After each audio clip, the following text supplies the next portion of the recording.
Good afternoon. This is the October meeting of the City of Morro Bay Harbor Advisory Board.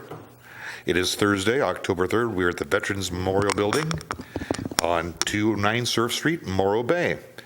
It appears that we have a quorum today, as we have 6 of our 7 members. And I would like now to ask for a moment of silence.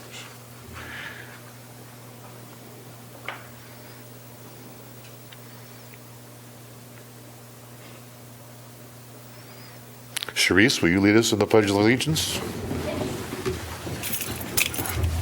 I pledge allegiance to the flag of the United States of America and to the republic for which it stands, one nation, under God, indivisible, with justice and liberty for all.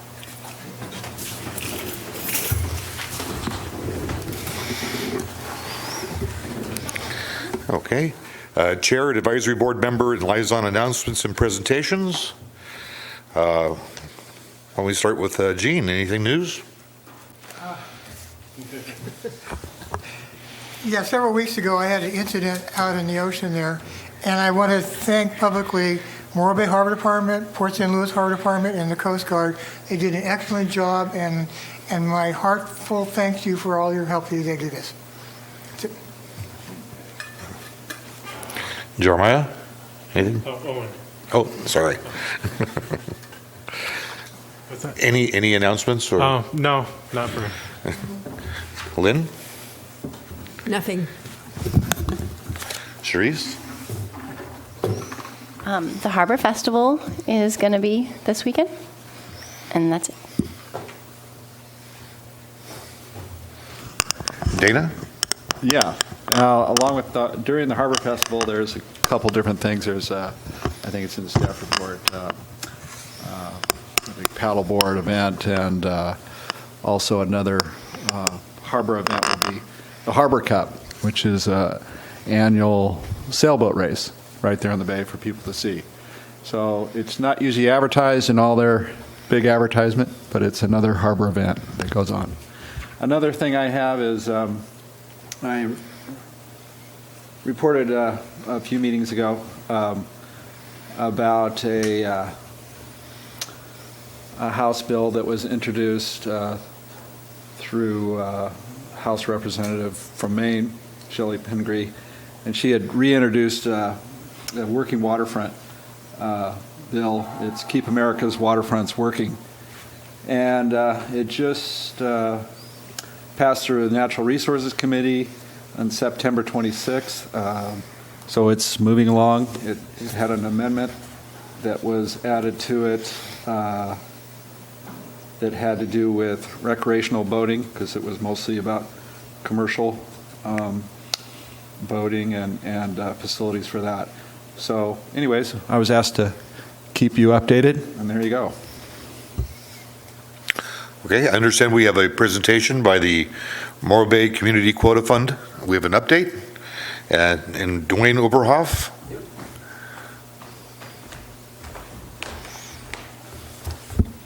Good evening, board. How are you guys doing? I was last here in, I believe, mid-May, early May of this year. Provided a bunch of different information, but the one thing I didn't have at that time was an update on landings in Morro Bay. So I'm here tonight for just a quick presentation on where things stand currently. Hopefully you guys can see the board from there. So, and I've done this presentation before. It's a little bit different in previous ones, and I'll go through how it's a little bit different. But the data that I'm presenting comes from the California Department of Fish and Wildlife. These are commercial fishing landings for Morro Bay, all species. But because some species are cyclic, sometimes it's easier to take those out so we can kind of talk about the more mainstay landings in Morro Bay. So in Morro Bay, the two big ones that kind of ebb and flow are market squid and Dungeness crab. The one thing I did a little bit differently for tonight's presentation, I was kind of curious myself, is what percentage do those species account for annually for landings in Morro Bay? And so this is what I came up with. So some years it's been fairly low from 2007 through maybe 2011. The cumulative landings for both squid and Dungeness crab were quite low. But when you get into years of, say, 2013 through 17, the two of those accounted for upwards of, in some years, 70% of the landings in Morro Bay, which I thought was really interesting. So, but with all that being said, I removed those from the next chart so we can see what the landings in Morro Bay look like from our mainstay species. And this is what it looks like. We peaked out in 2011. Sorry, let me flip my page here. 2011 with a little over 3 million pounds in landings of everything except for squid and Dungeness crab, and it's slowly come down from there ever since. And I didn't do a detailed analysis. I was kind of curious, though, just kind of high level, what species or what one species would not cause it, but why are the landings, why have they gone down? So what I looked at was 2011, that was the highest year that you see here. I just looked at 2018, is there one species that came to mind or that kind of showed in the data? And what I found was sablefish had 1.7 million pounds of landings in 2011, and in 2018 it came down to about 335,000 pounds. So that's a significant drop in landings of sablefish. I'm not sure what happened there. You got it?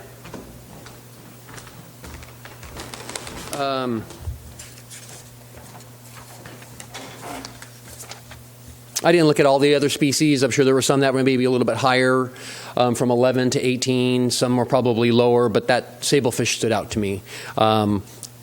I probably have answers to some questions that you may have, and if I don't have the answer, Owen on your board probably has a lot more information on that than I do. So that's obviously not the best of news of landings going down over the last 7 years, but a little bit of good news here is that the PFMC, the Pacific Fisheries Management Council, met in September. They meet all the time. A few times a year.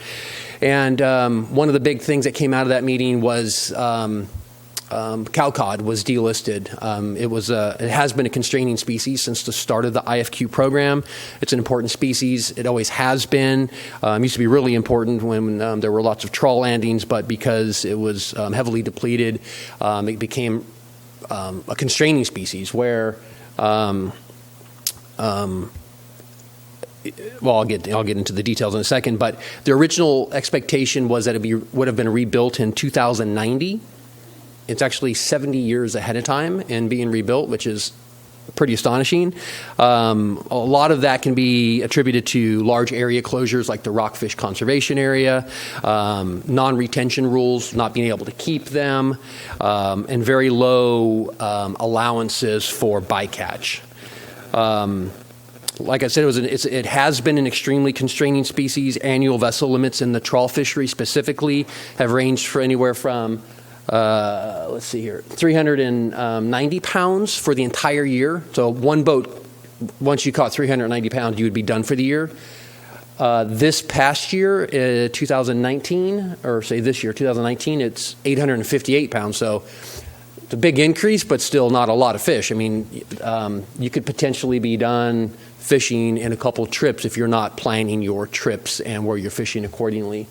Because it's been considered rebuilt, the allocation or the annual vessel limit should be going up in 2020 to about 1,200 pounds.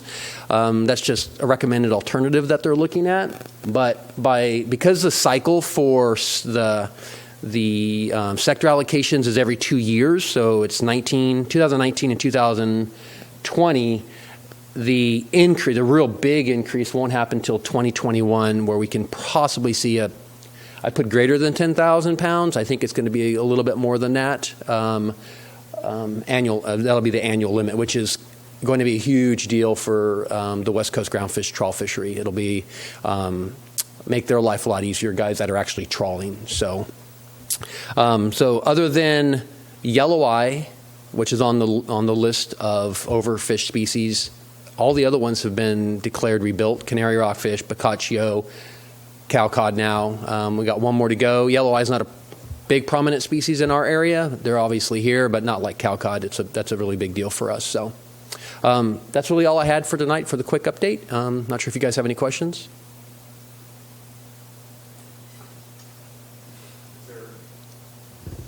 Is there any idea how 2019 is looking? I notice your charts go to 2018 right now. I don't know. Okay. I mean, Owen, you probably would know better than myself as far as squid and crab. Well, crab hasn't started yet, but squid, where are we with squid? I haven't seen any squid. Hardly landings. any, and a little bit of shrimp. And then overall, the weather's been really, really bad.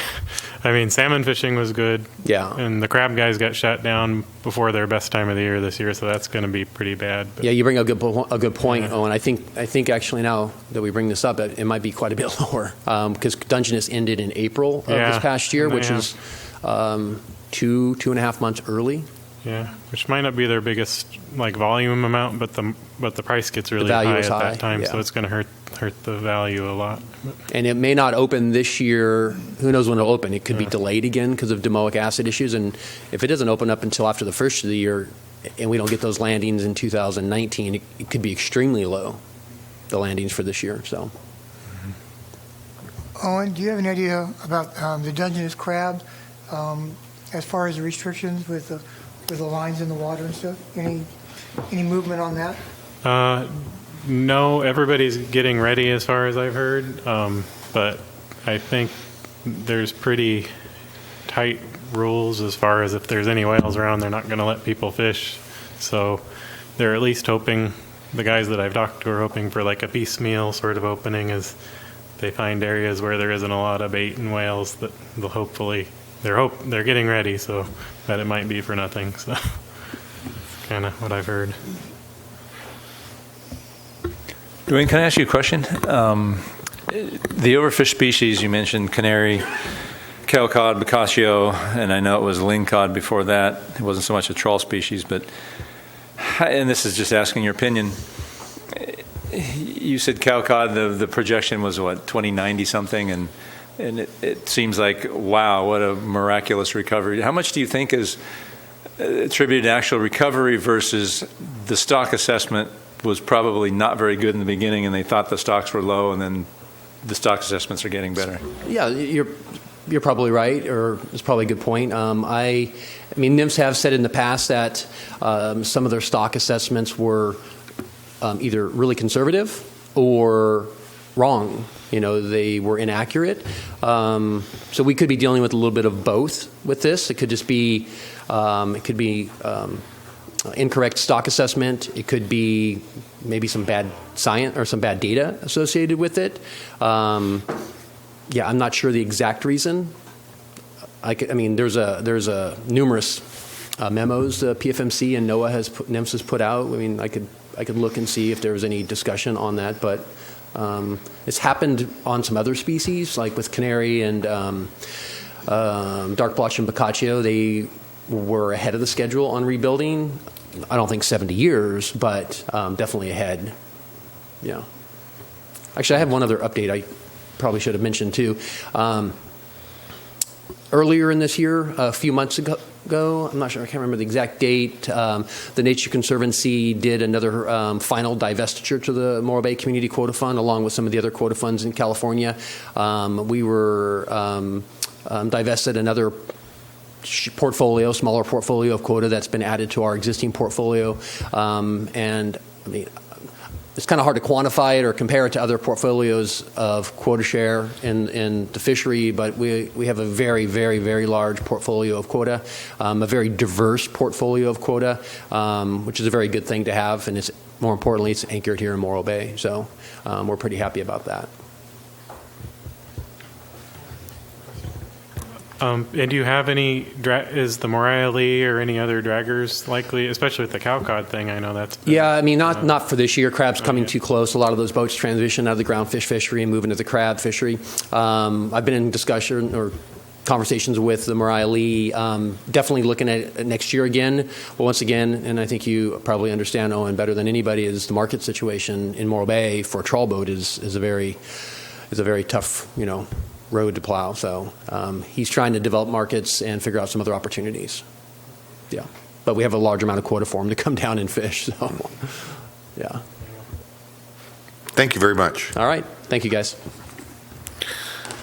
Moving on to our, first, not noticing any public at large in our public. I guess we have no public comment.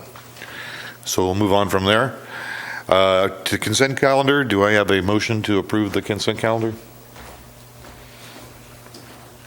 So moved. Do I have a second? I'll second. All those in favor? Aye. Aye. Those opposed? Seeing no one opposed, so moved. Moving on to our business items. Item B1, update from Boat Marine Service Facility. I understand there's some activity with regard to grants. Do you have any information for us on that, Dana? Yes.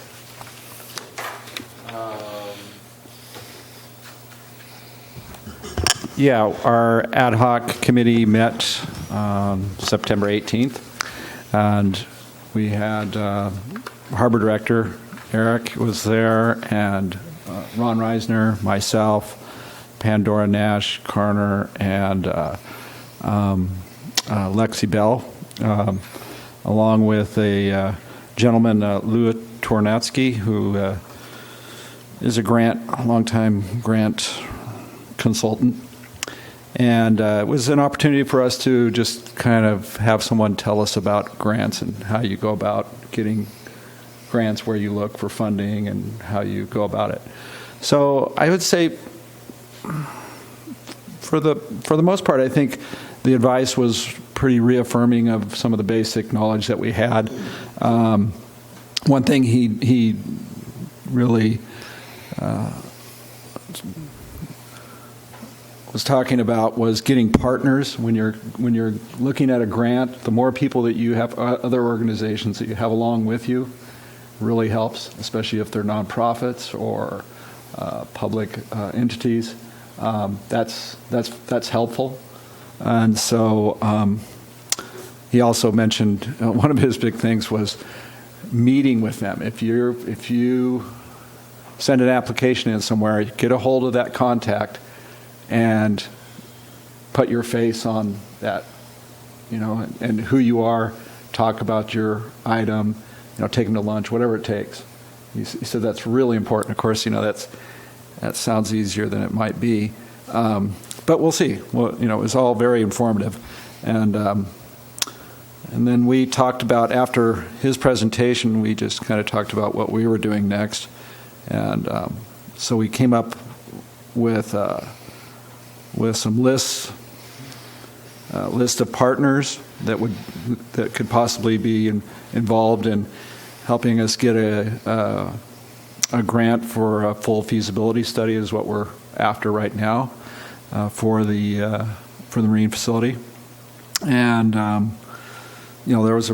we came up with a pretty good list of just local entities like the Fishermen's Organization and on. And then also a list of funding sources, and there we have a list already going from looking at different funding sources before, federal ones and state ones. So we just added to that list. Pandora was really helpful at. I started out with a list and sent it out, and then she came back with a much bigger list. And one of the things we also put together was a list of operators and other possible resources for just picking their brains and asking questions about how to get grants, and have they gotten grants, and what kind of grants they might have got, from whom.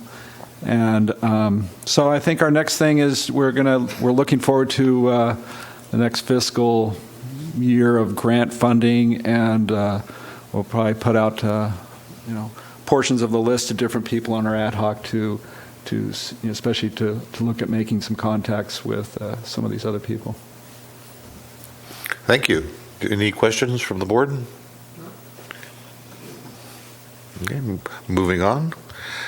Finance and budget. Eric, I understand we had some interesting information with regard to the fee structure. Well, I think the only thing I really need to add is the council heard the initial presentation of master fee, I want to say last meeting, might have been the meeting before.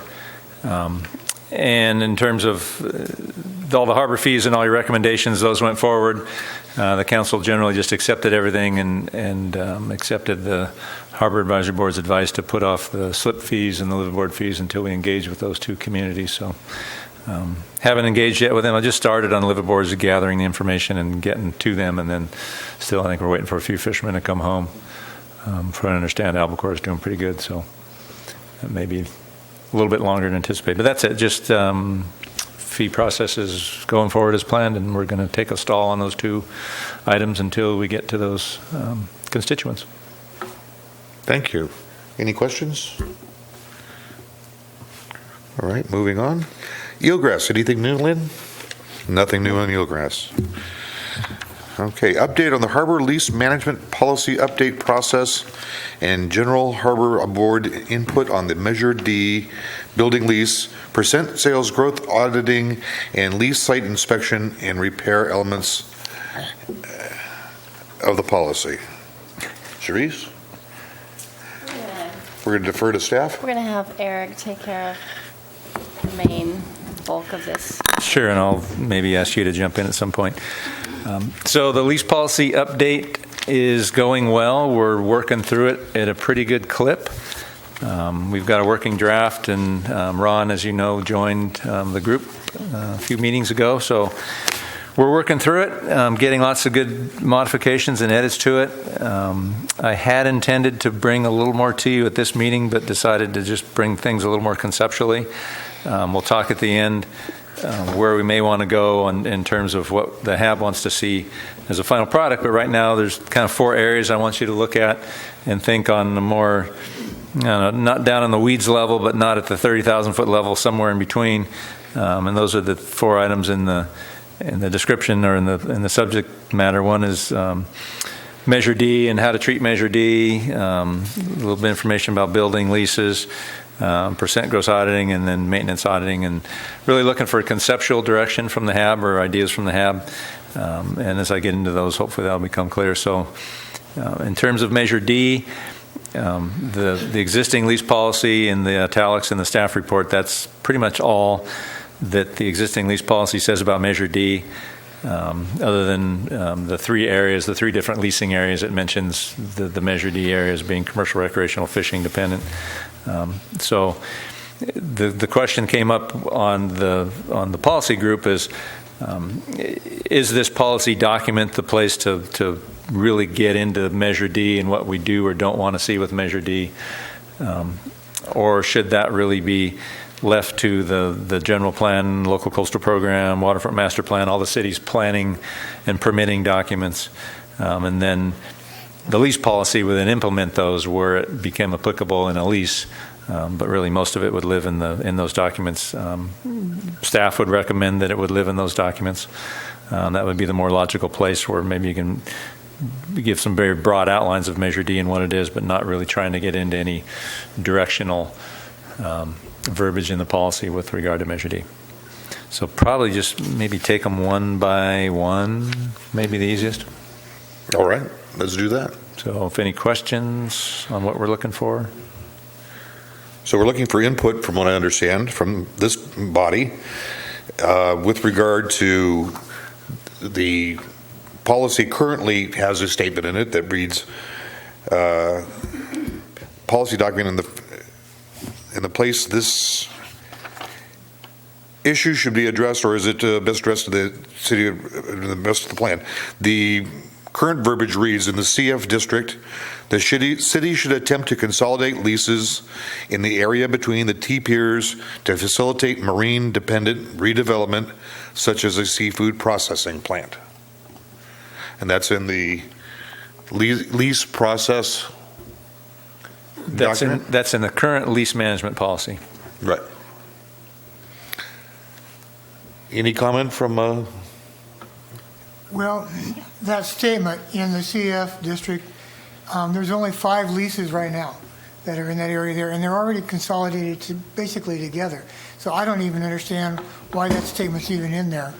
But as far as conditional use permits and all that kind of stuff, I believe that belongs in the planning department and the zoning department, not necessarily in the policy. I support staff's recommendation.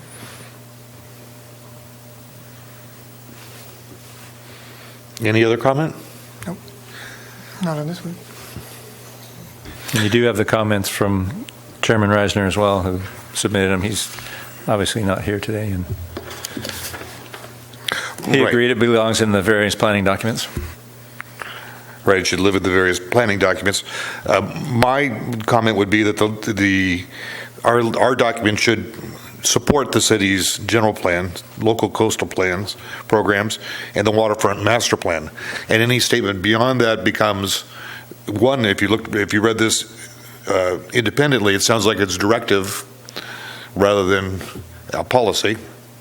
And two, it becomes, if the policy changes, then our document becomes obsolete. But our document is absolutely sits to be, below and supports both the general plan, local coastal plan, and waterfront master plan, and probably should state as such that we're in support of thereof. So as those plans change, our document continues to live.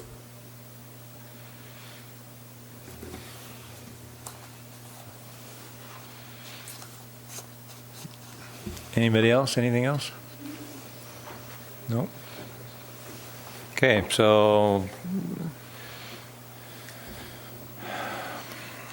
can we say, I mean, is everybody else in agreement that should be the general direction it goes, that it belongs in planning and permitting documentation and not in our document? Yes. Okay. Thank you. So the next item, building leases. So right now, our waterfront is most all ground leases, which means basically what it says. We're renting the ground, and the leaseholder owns the improvements while they're under lease and is responsible for everything else. Building leases are like if we owned, the building itself, and we're renting out space in the building. We own Marina Square, and we would be renting out unit by unit, which we typically don't do. We have found ourselves in that situation in a couple instances in the fairly recent past, and now at the aquarium lease site is one. It puts us in the position of being a master tenant, which can be a potential conflict of interest. This came up in the lease policy group in that, let's say at the aquarium, I'm looking to rent to somebody that wants to put in a retail shop in some of the space. This is a hypothetical. And another one of my leaseholders, let's say Stan Trapp at Marina Square, has got a vacancy, and now I'm competing with Stan Trapp, and I'm also his landlord. So it puts the city in kind of a strange place, which is largely why I assume we're not in the building lease business, and we're in the ground lease business, but sometimes we do find ourselves there. So the question for the Harbor Advisory Board is, should it be this policy that we strive not to be in the building lease business and only do ground leases unless it becomes absolutely necessary? And I think, in staff's opinion, as I state, it should only be used in unusual or extraordinary circumstances and then on a relatively short-term basis. So that's the first part of the question. The second part is, does the Harbor Advisory Board have any input on what measures might be taken in a building lease situation to minimize or eliminate competing with our master leaseholders, as the example I gave you? So any questions on that? Any input? Well, I'm trying to find a comparison, and I'm looking at the city moorings. Typically, the city, as I understand it, rents out their city moorings at a higher rate than I see on other people renting out their moorings. So I would suggest that if the city has to go into the leaseholders' business, that they have to provide, they have a higher rate of rent. Something like that. So they're not competing. Pardon? So that they're not competing. So they're not competing, yes. Yeah, I would say the staff recommendations sound good, but I was wondering, is there a way to stipulate that businesses that would be leased to would not be competing with immediate businesses in the immediate vicinity, or is that allowed?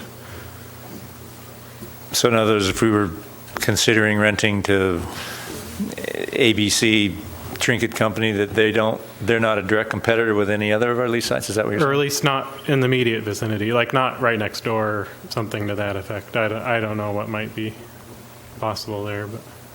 Yeah, I would kind of agree, but I would say in a different, I think more what Owen's talking about. Like if you're doing an aquarium, there's nobody else doing an aquarium.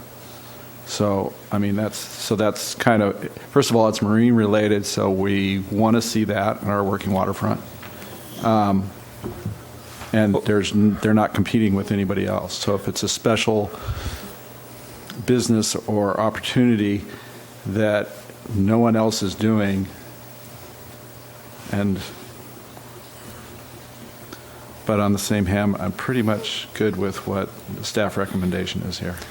Well, the aquarium, they're ultimately, assuming Central Coast continues on and we get that project done, they're going to be a ground lease. They're not going to be a building lease. We just own the aquarium building now, and so we are building leasers. And the current lessor we have there is Three Stacks and a rock brewing company that's moved in, and that fits your example. Nobody else is brewing on the waterfront. They're not a direct competitor. They're pretty unique in terms of the mix on the waterfront, so it fits that bill that you're talking about. I think it's just circumstantial that it did, but. Now, I see some, maybe this doesn't have anything to do with it, but maybe, is the city doing improvements on the water lease part of that right now? We don't plan on it. We're just trying to clean up and okay, get things I thought I kind of saw stabilized. A new pile or something going on there. No, we pulled the pile, Associated pulled the broken pile out for us. But no, other than stabilizing and doing some bare minimum structural work that has to be done to keep it safe, no, we're not planning on doing really much of anything with that. Serious? So how, in this particular situation, how do you go about evaluating the rent for that particular building lease? Like just the monthly rent, not the percentage?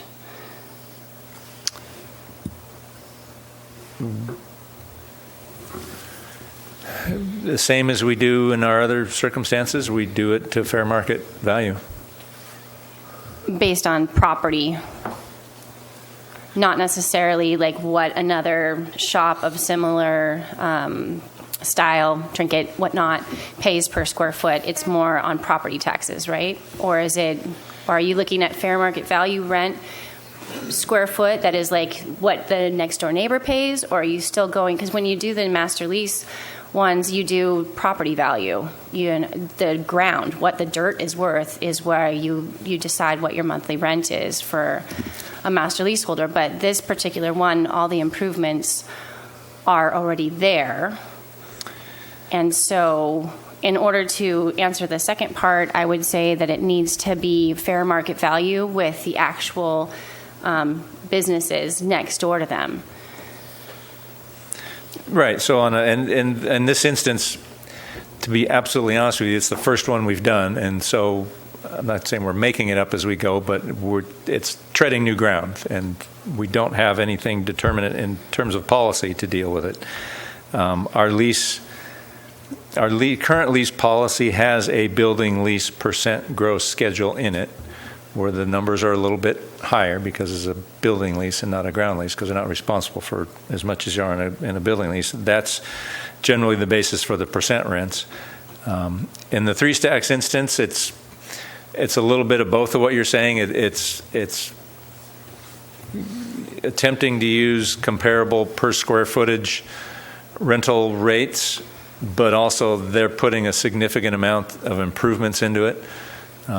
Including things that we as a landlord would normally have to have ready for them, open doors and go in and they just finish their specialty stuff. There's things that they're doing beyond that, so that's factored into the rental schedule, so it skews it so it doesn't make it a simple metric. But the intent is to base it fair market, as you say, and what the rest of the waterfront is at. So if it was retail, it would be a per square foot retail average of what folks are paying. That would be the intent, yes.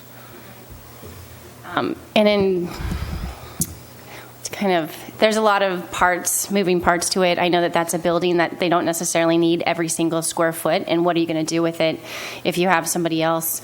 You can't necessarily have another person come in to that area. So anyway, my thoughts on that is, as far as competition, if I were another place that sold beer, I would want to know that their monthly costs of operation were at least somewhat equivalent to what the other establishment was. And so with all those different moving parts of what the improvements that they're actually going to bring to the table and the percentage that they're going to pay for a building lease, which typically is doubled as far as what I remember with the percentages based on a building compared to a ground, as long as those all match up, I think that that's a good route to go in the case where you have to do a short-term interim lease. And in the aquarium's instance, we're not planning on renting the upstairs at all. If anything, we might use it for some storage or meeting space, but that you can't access it other than through the rented space. It makes it awkward because you go walking through their lease site to get to a different one. But the other part is it's not ADA accessible, and for us to do anything up there is really challenging. So it's probably just going to be storage and maybe some meeting or training space or something for our department. So we're really not planning on doing anything upstairs with it.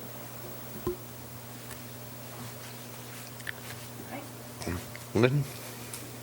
Yeah, I have a question. Going back to the original question, should it be the city's policy to strive? I am. It's on. Bring it down here. There you go. Should it be the city's policy to strive not to enter into building leases? But that, from what I'm hearing, you already strive not to enter into building leases, and that just this one time, unusual set of circumstances, it has happened. So to make recommendations how to avoid that, we don't have a whole lot of information since there's only one case. You already are answering your own question. Well, we typically haven't entered into building leases, as I stated, and yeah, I guess we, by policy, by doing master leases, we're striving not to, but we've never had it written into the policy that is our intent. So I guess the question I'm asking is two-part: is should that be in the policy? Because I'm sure this isn't going to be the only time when this is going to happen. I hope not, because the idea is to not have these lapses in tenants and to keep things rented and redeveloped. But if we do find ourselves in that instance, we probably should have a contingency for it in what we do so that we're not making it up as we go. All right. So knowing that is the actual policy is, or the actual practice is to avoid a building lease. If and when it happens, you can't just say, no, we're not going to do that, because that would leave the property unoccupied, which would not be a very good plan, right? Yeah, correct. We like I say, we don't want that situation because, Right. one, it's awkward, and two, it leaves for empty properties, which is bad for everybody. All right. Any other further comment? All right. What I feel is that, yes, it's an unusual circumstance when we would take over a building and they would have a building and have that form of a lease. Therefore, it's an unusual circumstance that we would be marketing it as such. But I would encourage us to continue to market the ground lease, be it subject to the sublease, and then also have provision in the sublease with regard to a time frame of termination subject that if a master lease was entered into. So that both, not only are it's unusual that we would be getting into it, but we're making positive strides to get out of it.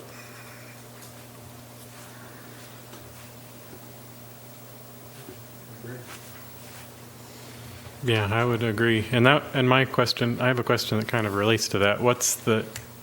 So Three Stacks is not interested in entering a master lease, or is the city holding it for the aquarium at some point? And if the aquarium thing doesn't pan out, are they interested or? So I think aquarium- we should be discussing more or less the policy rather than an individual circumstance. It's sort of there's a lot of conjecture involved there. yeah, good point. Yes, the intent is the aquarium to go in there long term, but that's yet to be seen. Okay, but that is what led to the circumstance, right? So if we're Yeah. looking at what to avoid in the future, like that, right? And in regards to the aquarium and Three Stacks, I know there's a definite lease, sublease with them for 3 years, I believe. After that, I would assume that the lease, if it's not picked up by the aquarium people, would then go up for request for proposals for other people. And I would assume that any money spent by Three Stacks previous to that request for proposal not be taken into effect. If they spend $100,000 for their 3 years, that's their $100,000 for 3 years. It should not be able to be rolled into a new lease agreement through a request for proposal. I think that they're getting their 3 years for their $150,000, whatever it is, and that's what they agreed to. I don't think it should be continued on in towards the request for a proposal. Well, especially since staff was just saying that was considered in their lease, in the cost of their lease too, is those improvements. So,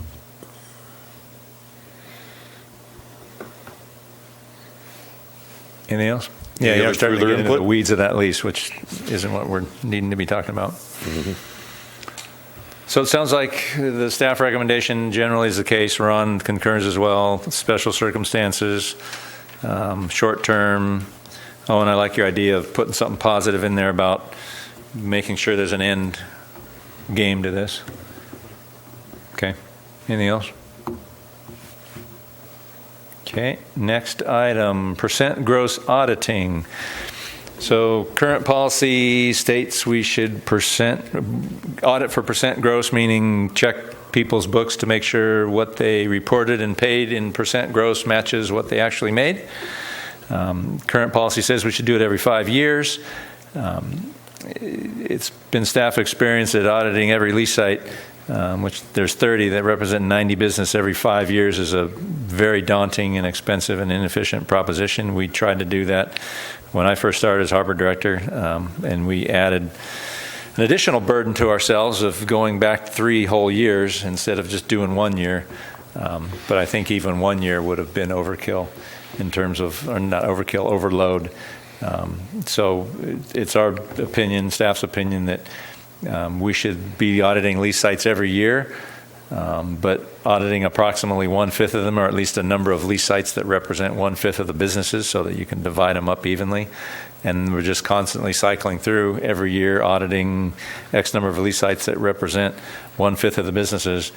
And then every year look at sales tax reporting for those sites that generate sales tax, and make sure that the sales tax reconciles annually with what they're reporting. Of course, there's lease sites that generate a combination of sales and non-sales tax revenues, which would be difficult, obviously, to use only sales tax for, but it would be a useful tool. And it seems like that would be more efficient both financially and logistically, because, like I said, even if we did 1 year for taking on all 30 lease sites, it's way too much for what we can possibly handle. And we contracted that out, and it's even still too much. So that would be our recommendation. So we're looking if the HAP concurs with that methodology. Discussion? We're going to start over here this time. yeah, I read that, and it made sense to me. I also read Ron's comments about it, and his suggestion to talk with the city finance director and see if this is adequate. But I think it's on the right track to divide it all up into portions. So that's my.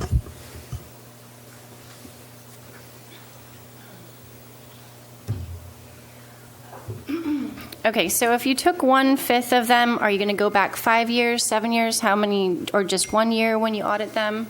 Or it depends? in all the audits in the past, before I was harbor director, we just went back and looked at the immediate past year. Because when I took over, leases hadn't been audited for 10 years. We elected to go back 3 because we wanted to go back as far as we could. 3 from what we understood from the previous finance director, statutorily, that's as far back as we could reach. Kind of like, IRS audit can only go back so far. 3 years was our limit.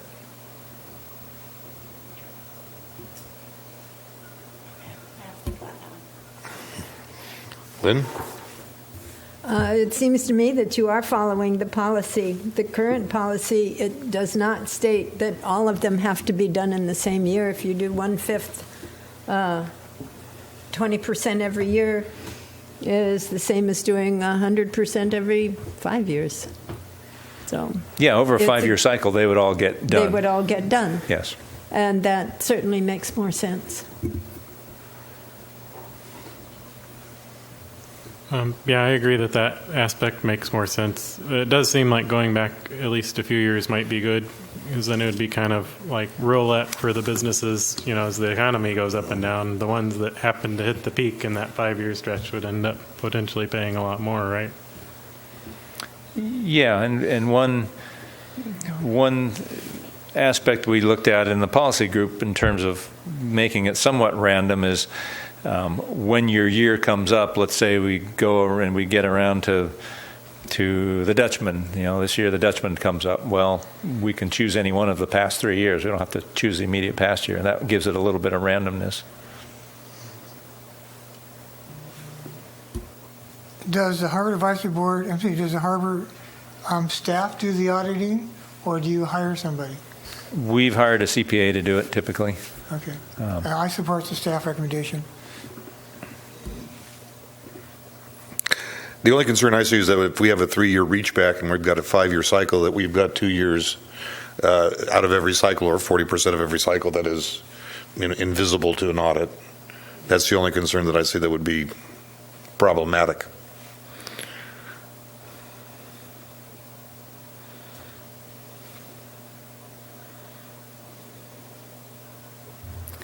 Does it need to be written into the policy that you could go back so many years? Well, there's a legal stipulation. But for the city of Morro Bay, what is that? Only 3 years, or can we say 5? If we're going to do 1/5 and say that person gets audited, and then for the next 2 years they don't really keep very good books, it would be nice to know that they still think that those books might be looked at. Mm-hmm. So if you're only going to do it 1/5 every 5 years, even though it might be random and some people will get it the 3rd year again, I still think that there should be some sort of documentation that says that you go back 5 years. If we can't do that, then I would say do 1/3 of everybody every 3rd year.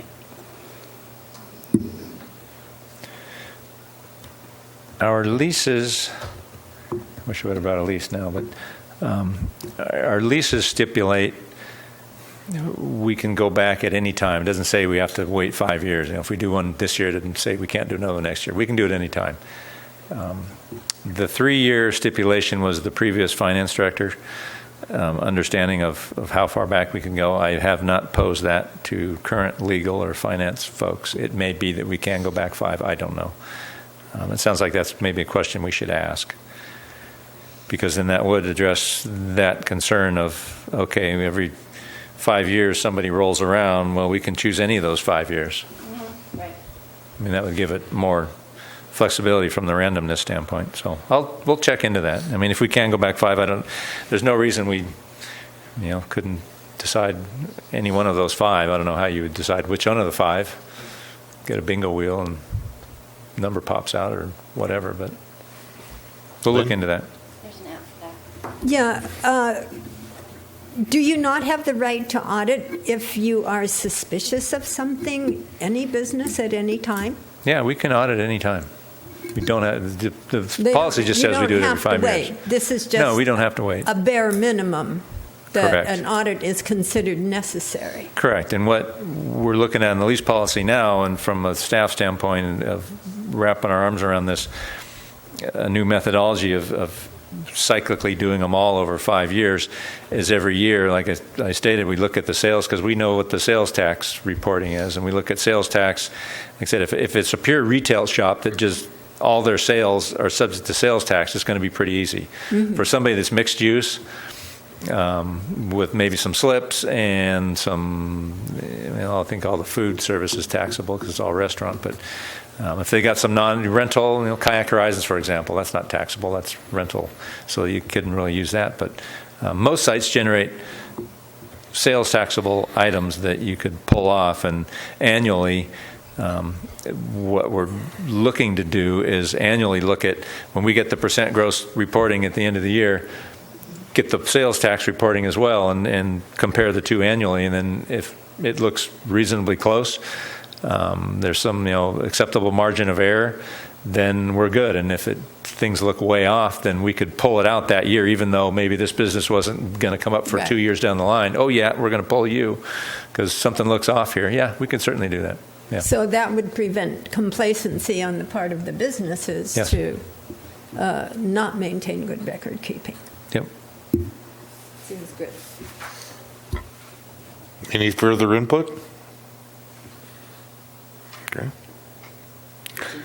Well, one other thing, going off of what Lynn's saying, if you could do the 5-year structure like you're saying, but then make it random in some way, then that might create more incentive for good record keeping also, right? Yeah. Well, that's where we can go back and choose any one of maybe 5 years, but definitely 3. Yeah, or even the businesses themselves, though, so they don't know what year is going to be their 5 years, right? Yeah, that's a little tougher. Yeah. Because you got to do 5. You got to do 1/5 of them and cycle through. And once you get, say this year we did, business A, B, C, D, E. Okay, they're not going to come around unless something, red flag comes up another 5 years. Yeah, I mean, you'd end up, to make it truly random, you would just put it in a computer program, or say get a bingo wheel and 5 of them pop out, and you could do the same person 5 years in a row. But then, somebody might never get out of it. That's probably a little too random. Be fun though, but. Okay, anything else on that one? Sounds like we're there on that. Yep. And then lease site inspection, maintenance inspection for improvements and compliance with the lease. The current lease policy again states that lease sites will be inspected every 5 years for maintenance, repair, and site upkeep and code compliance issues. And like the auditing, we don't believe it's an efficient manner to do it. We are due again. We're both due for percent gross audits and for lease site maintenance auditing. It's been 5 years since we've done those. And when Lori and I last did the maintenance auditing, we had fire personnel, a person from the fire department that was on light duty, do it for us. It was primarily fire safety kind of stuff, fire code stuff that they looked at, but they branched off into some other things. But again, like the percent gross auditing, doing them all in 1 year and then having a follow-up on all those was just too much all at once. So we believe the 1/5 methodology is the same way to go with lease site maintenance auditing. And then fire department's goal eventually is to inspect annually for the fire code stuff, even though they can't quite achieve it yet just because of staffing. But the waterfront's a high fire load and a high risk area, and it's obviously one of, if not the most important economic center of the city, and a major fire there would be economically catastrophic to the city. So there's a little more incentive to do those ones on an annual basis. So we'd like to see the fire inspections every year. And then when things come to the city's attention or other life safety issues popped up, obviously we wouldn't wait for a 5-year cycle to get those. Lori and I were talking earlier today about this, and I would like to even take it a step further and annually walk every lease site as a department and just do sort of an informal walk through with the leaseholders on deficiencies and go through them that way. And then our 5-year cycle gets more in depth, and the trick with that one is going to be who does it. in-house, again, like the percent gross auditing, it really takes a CPA to do that. Should we be hiring a commercial property inspector or a commercial property expert of some sort to do those for us, like the percent gross auditing? So I guess that's one of the questions for the HAB.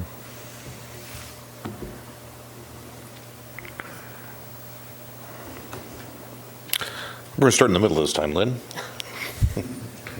I think many of the arguments for your rotating basis, just like the rotation on the auditing, the same arguments will apply as to how you do them. That is, how much can you do, and what are the safety issues? It probably, it seems to me that it should be governed by safety issues that you have identified. And another possible inspection element could be the code enforcement folks and the building inspector as well. And while that may be a cost associated with that, it's because it's not currently in the cost allocation to account for that kind of use of the general fund folks, that may be another way to with the cost, that is, pay them to do it. It's time is what's going to be the limiting factor, probably them. Can we involve the code enforcement folks to go through and do a code enforcement sweep, and do the building inspector to do a building inspector sweep? They look at a little different things. So that may be a way of doing it as well. Keeping with our theme of randomness, we're going to jump around. So, Dana.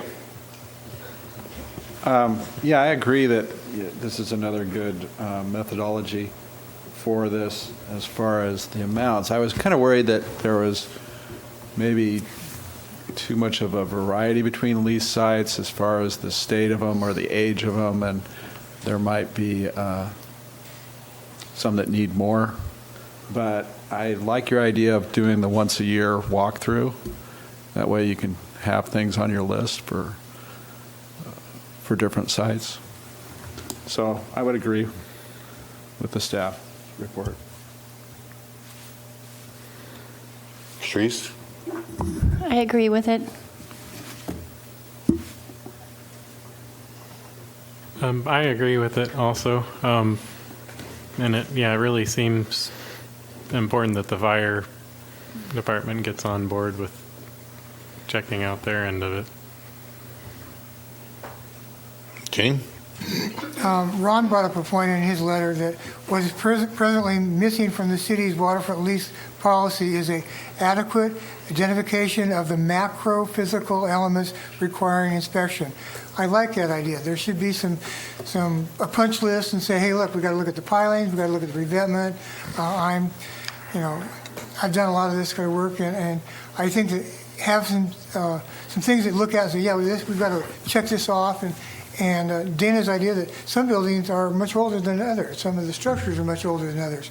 So, yeah, they may be required every 3 years or every 2 years to be looking at, because once they start rotting, and that's what we have down there, you think they're rot or rust, and when they start rotting, then they go quick.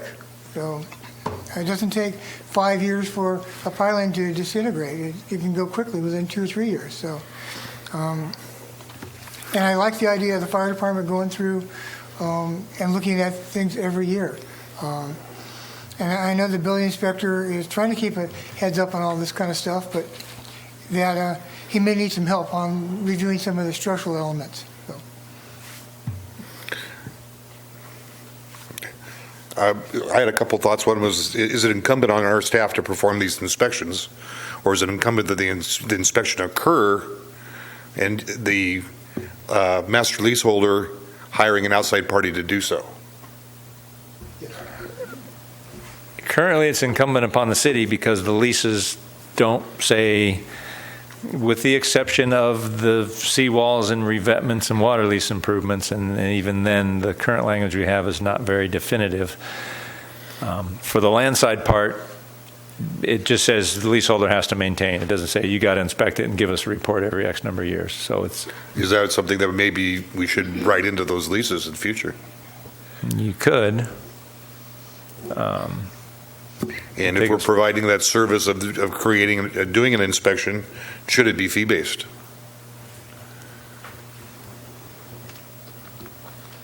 it sounds the perfect scenario for why there are fee-based activities in our city.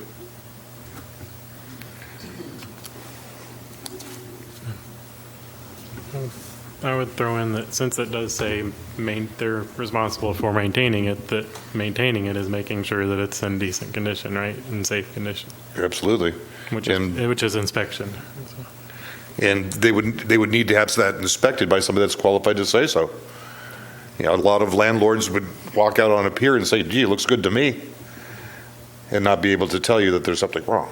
So maintaining it requires an inspection.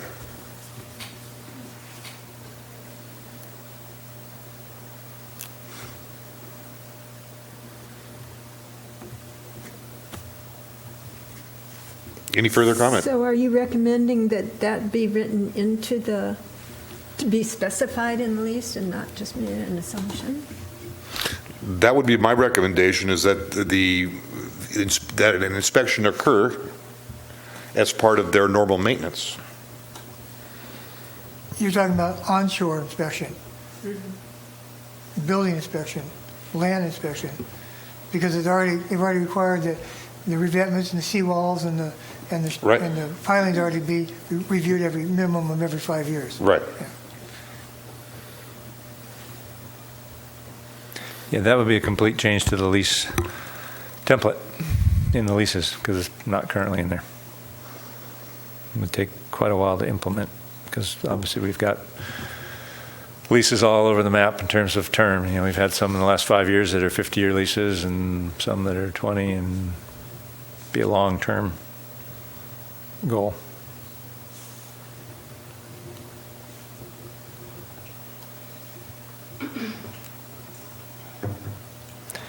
Anything else? I have a question. As far as these maintenance evaluations, all the different entities, there's like fire and how many different types, how many different people would go in there and evaluate the property? Well, it just depends on how you set it up. Fire department is always going to be the expert on fire code, and they inspect businesses all over the city on a regular basis now, as a matter of course. That's part of their duties and part of their responsibilities. So I would see the fire department always doing that part. The other stuff, there's nothing to say you couldn't get a commercial building or a commercial property inspector, much like when you buy a house, you get a residential guy that comes in and inspects it and tells you what's wrong. There's similar people like that out there that do that for commercial buildings. You could do it that way. You could do a combination of in-house, as I said, using the building inspector and the code enforcement folks. Building inspector obviously would be looking at the angle from the building structural standpoint. Code enforcement would be more municipal code, trash, garbage, looks, code compliance with various municipal codes, so they have a little different specialty. The commercial guy inspector would wrap all that under one umbrella, I would imagine, although I don't know how much expertise they would have on the codes. Maybe, building, electrical, plumbing, that kind of stuff, like your typical residential real estate person looks at, but I don't know how much expertise they'd have on more municipal codes as it relates to the other stuff that isn't, plumbing and electrical related type stuff. And don't forget handicap. And the ADA, although That usually falls under code enforcement, right? Yeah, it falls under code enforcement. Yeah, the ADA accessibility.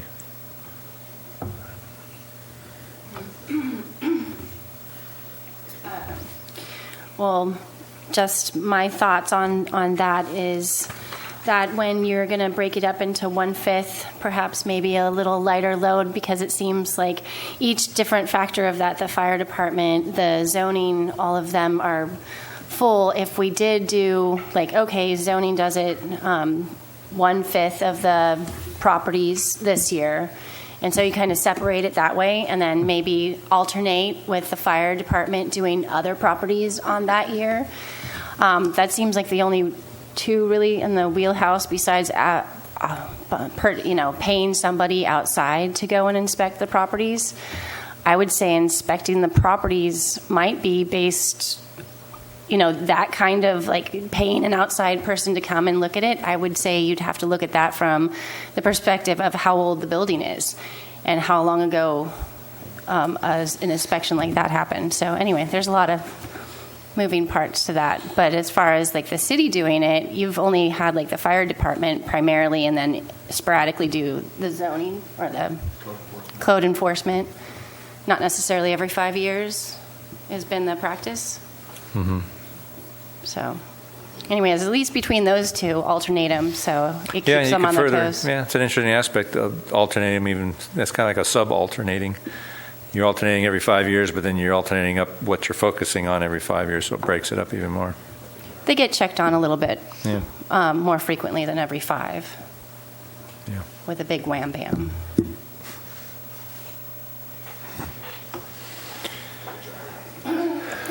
All right, any other general comment or question with regard to item B4?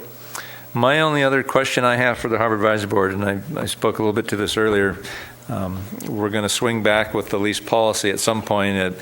Part of me has been thinking we'll bring it to you in pieces, but then part of me thinks that's not going to be very efficient because things are interrelated.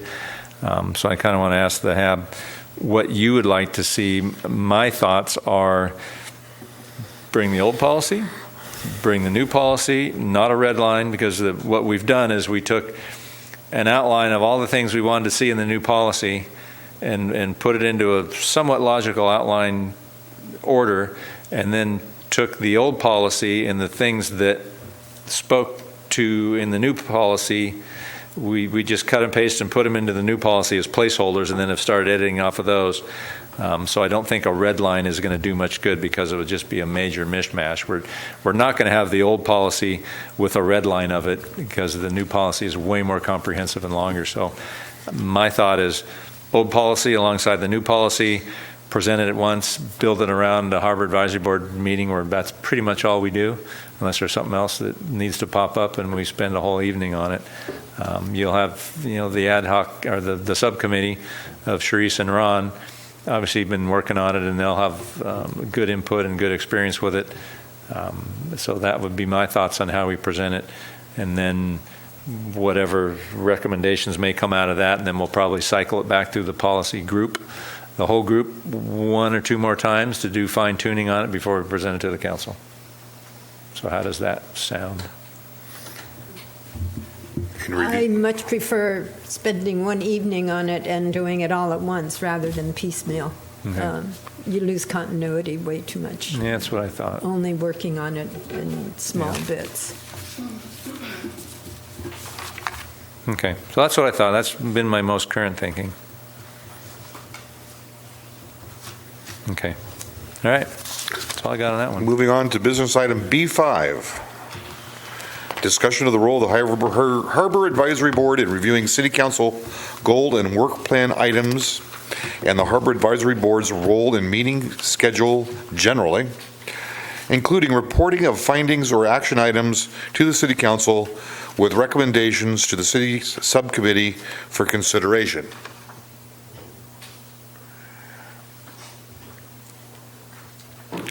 Eric? Okay, so What does all that mean? what does all of that mean? The short version of that is, Harbor Advisory Board, what do you want to do with your life?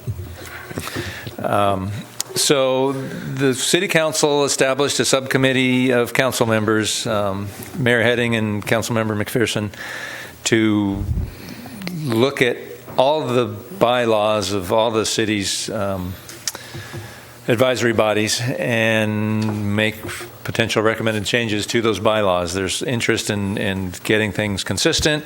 There's interest in potentially cutting back on meeting frequency. There's a concern with the council that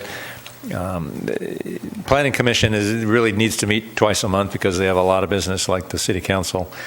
So I doubt that'll change. But there's concern on the council and with staff that with all the advisory bodies we have and all the meetings we have, it sucks up a lot of staff time. And do we need to have that many meetings? And then there's the role of the advisory bodies, what they're here to do, what the advisory bodies believe or would like to do, and what the council would like them to do. As you know, we've had, over the last few years, we've gone back and forth and up and down a little bit on things, but we've had the work plan effort where we've gotten together as a body, decided what we think is important we want to do, and then we filter that up to the council, and the council looks at it. Some years we've had joint meetings where the council and advisory bodies talk about it together and come up with a plan, and sometimes not. So I think there's just an overall desire on the council's part to streamline the process as much as we can, make it as efficient as we can, and that includes reporting back and forth from the advisory body to the council. How does that work? There's never really been a set established procedure. Sometimes the chair writes letters.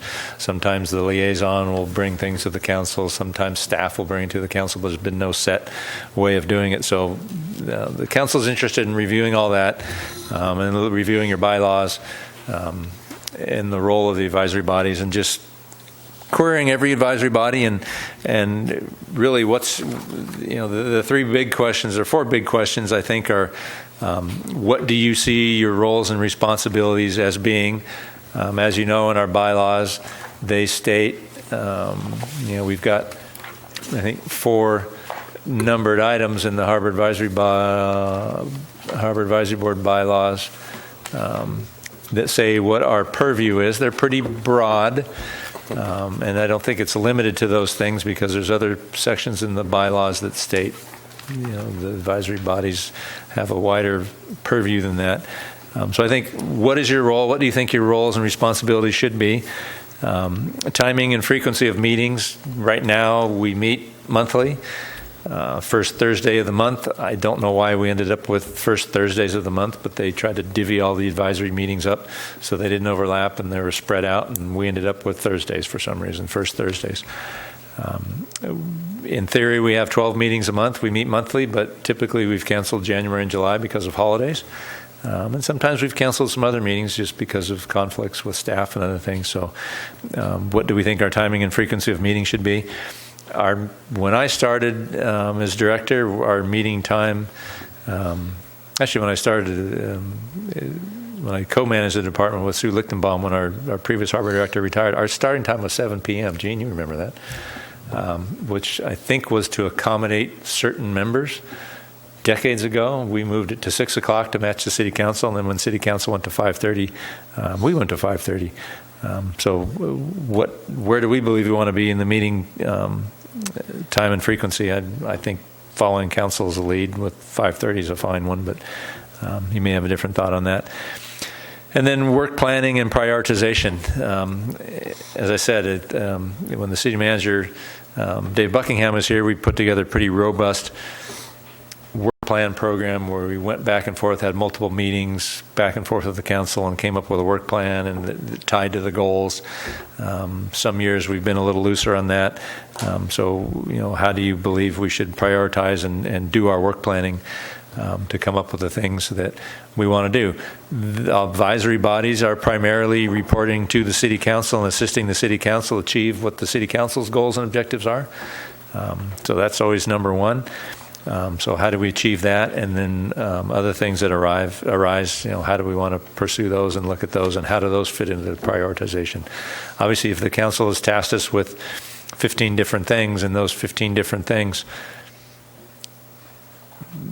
take up the majority, if not all, of our time, is there any room for anything else, or how does something get added to the list that pops up in the middle of the year? So those are the things I think we're being asked to look at.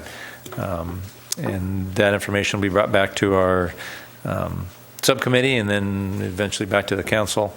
I think the council is starting to look at getting subcommittee reports back from the 2 council members in November, which is why I added it onto the agenda as an amendment, because I didn't originally have it on. So time is a little bit of the essence, and it's possible we could look at this again at a special meeting in October if we need to look at more. But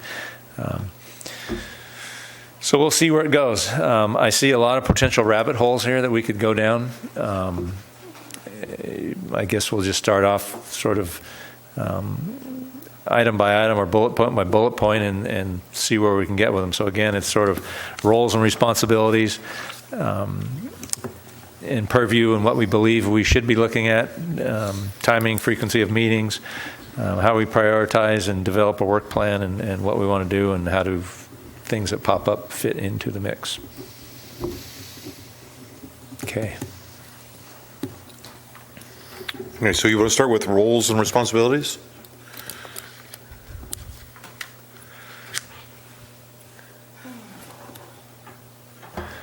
So the question is, what do we feel that the role of the Harbor Advisory Board is? So the bylaws currently say, are include but not limited to use, control, promotion, operation of vessels and watercraft within the harbor, docks, piers, slips, utilities, and publicly owned facilities as part of the city's harbor and water commerce, navigation, and fisheries. In other words, input on all the stuff that goes on in the water with boats in the bay. Item B, review and recommend rules and regulations pertaining to any of the matters listed in the subsection A. In other words, the municipal code and the rules and regulations that govern what all those boats and people and things do on the water.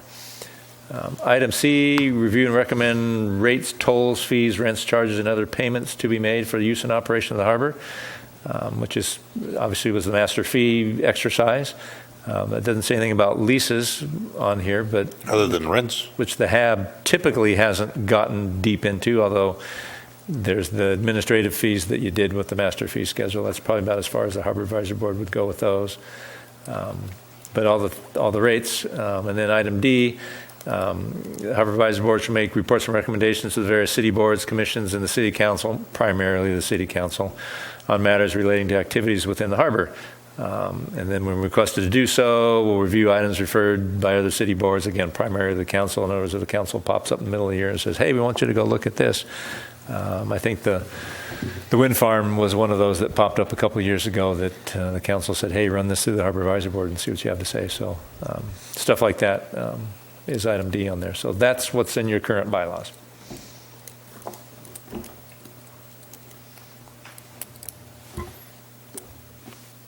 Any discussion? I've been on the Harbor Advisory Board for a number of years.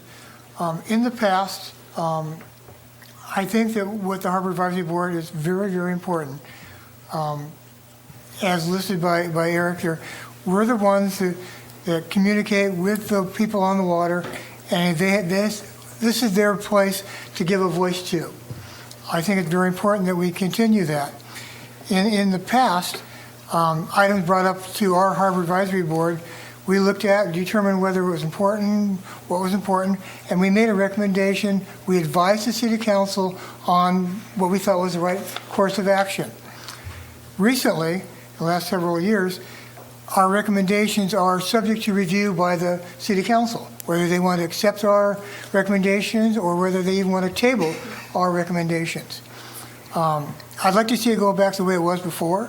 But in order to streamline this and not clog up the City Council, perhaps we can make a recommendation to the City Council that they approve what we say through the consent agenda, so that they're not reviewing things unless there's brought it up in front of the consent agenda. But I think our role is very important, and I hate to see it reduced.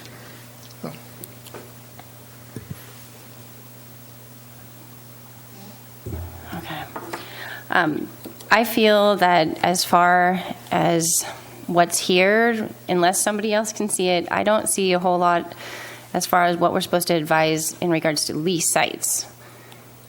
I mean, I see within the harbor and pertaining to tolls and fees, but are we supposed to have it say that, you know, the things that we decide on this lease sites are part of our advisory portion? Should we have an E? Current bylaws don't touch much on leases. And Gene, how many years have you been on the Harbor Advisory Board? Over 30. A long time. You were on it probably back when it was a commission? No, I was the first year at Harbor Advisory. And at that time, we took minutes. We didn't have synopsis of minutes. Sue would actually type up the minutes as whatever we spoke of. So now that's been reduced, so that's a good streamlining. So used to be a commission that weighed in very heavily on leases and had a part in lease negotiation. That was back when the department wasn't a department. We were a division of public works. We became a department. Harbor Advisory Board Commission changed into Harbor Commission changed into Harbor Advisory Board, and leases were basically, for all intents and purposes, taken out of the purview of the Harbor Advisory Board. I think from a negotiation standpoint, that was a good thing because it was 7 more people, or maybe it wasn't 7 back then, it might have been 5. But it was just another body and more people in the mix, and it was very, from what I understood, and even talking to Rick Alger, my predecessor, very onerous process and hard to get anything done. It's hard enough to get things done as it is now. So I wouldn't see the Harbor Advisory Board getting deep back into the leases in that regard, but I do see the role, as we've been talking, that we just did in this last item, on lease policy and the overview part. Yeah. We're currently, other than rents, you could apply that, in the current bylaws, you could say, well, that should be rents with leases too. You could argue that that's about the only connection to leases in there right now. So I believe there is a role for the Harbor Advisory Board in leases, and it's kind of what we've been doing with the policy and the 30,000 foot stuff.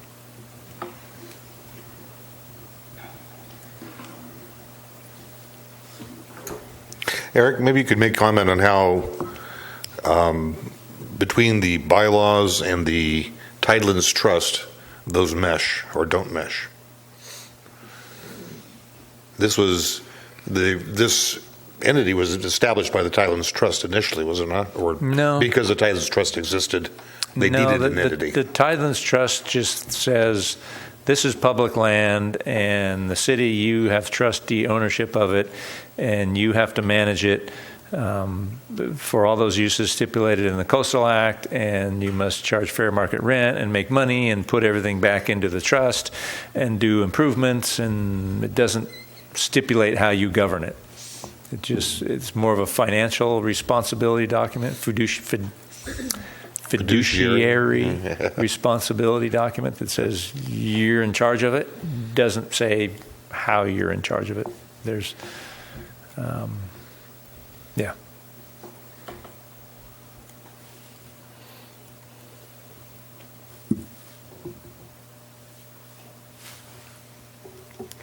Lynn, Maybe any easier than I thoughts? thought. Really?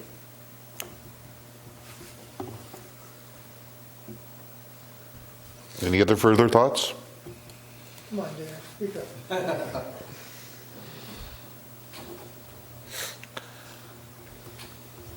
Roles and responsibilities. Yeah. I like what I've seen this before. It's what I started out doing was going by looking at this going, oh, this is what we do. This is great.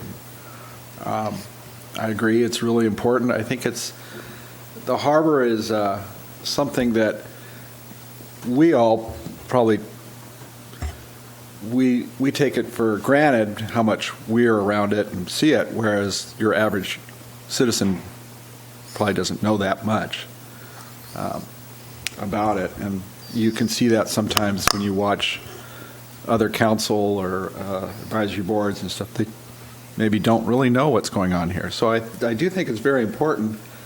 And I think this pretty well covers it. So I don't know how much I would change, but I'm looking forward to seeing your recommendations.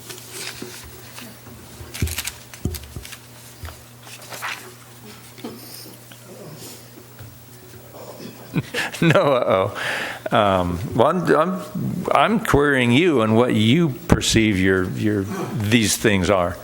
Like I said, I believe we should have some oversight of the leases from a more of a macro level. Health, safety, cleanliness, looks, overall management, auditing, like I say, maintenance and that kind of stuff, and the lease policy. Yeah, I think the HAB's got a role in that, and we'll continue to even after we finish the lease policy, although it'll probably die down to a degree. as far as the bylaws go, I mean, they're it's included but not limited to. So, I think things like Castle Wind, not, at least not now, not directly in the harbor. There's nothing directly happening in the harbor. But you've had a role in it. We've had workshops and input from the HAB on that. So I think those sorts of things should continue to fit in, and should, basically anything harbor, ocean, beach related, the Harbor Advisory Board has a potential role in it.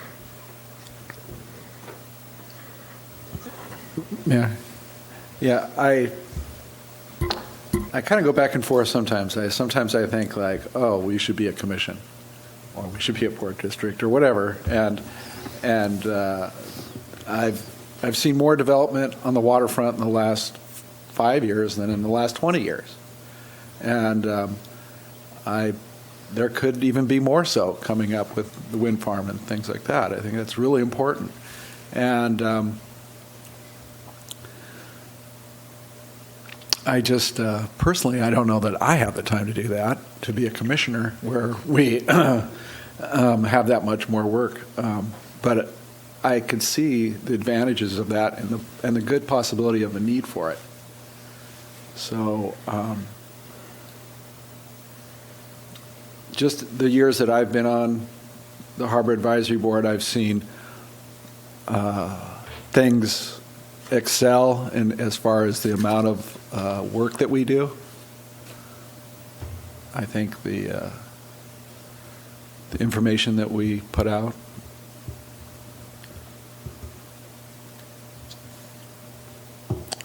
I'll have to think about this more. And I'll just jump in. I mean, so the primary difference between a board and a commission is going to be authority, and a commission has binding authority to make decisions, and Harbor Advisory Board obviously is just advisory. Yeah, I understand that, because, and that's part of it, because sometimes we put in the work and we go to meetings, and a few years ago there was some good examples of this when we first started talking about the marine facility, and then you have just a open public meeting, and then it's like our work is forgot, and it's like the latest open meeting where anybody and everybody comes and they do a little presentations, but people just come and just kind of how can I say this?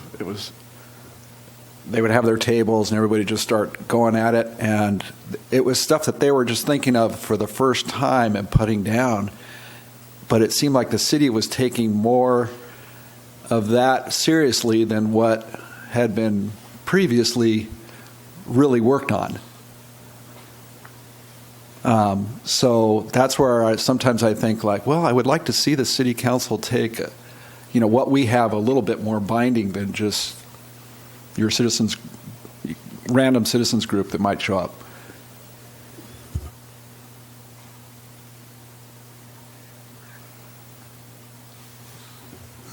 In looking at your first statement here, discuss the roles of the Harbor Advisory Board in reviewing city council goals and work plan. I see this as we're supposed to be doing what the city council tells us to look at. I don't think that that's our role. Our role should be a venue for our vehicle for the people on the waterfront to come here, discuss their problems, and then we take it up to the city council with our advice. I don't see us as doing the beck and call for the city council and their goals and objectives. We're here to listen to our harbor and then bring up our advice to the city council. And they should be listening to us, not we listening to them. So.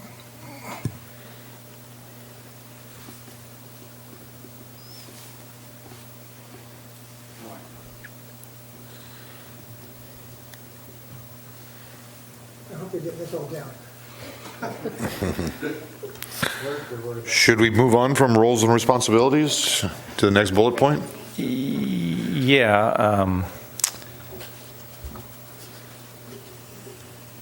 Yeah. I was trying to collect my thoughts and write a note down before I forget. So, I'll pick an easy one. Timing and frequency of meetings. Currently, like I say, we're in theory, we meet once a month. We typically don't. We meet 10 months out of the year. Again, there's council concern and staff concern that there's a lot of meetings. I think I was telling Lori this morning or somebody this morning, it seems we get through a meeting and then I turn around and I get the chair on my back about, okay, what's the venue what's the agenda for the next meeting? It's like, just finish a meeting? They come, it seems like pretty rapid fire, even though it's a month apart. And then it actually depends on what we've got on the agenda. Some months we've had runs of a lot to do, and we haven't. Even monthly probably isn't enough to try and get everything done. And then there's some times where it's like slowed way down, and there's less to do, and we sit and twiddle our thumbs, or maybe just meet for an hour because there's just not much to do. So, is there a happy medium in there? And so, want to get your input on that.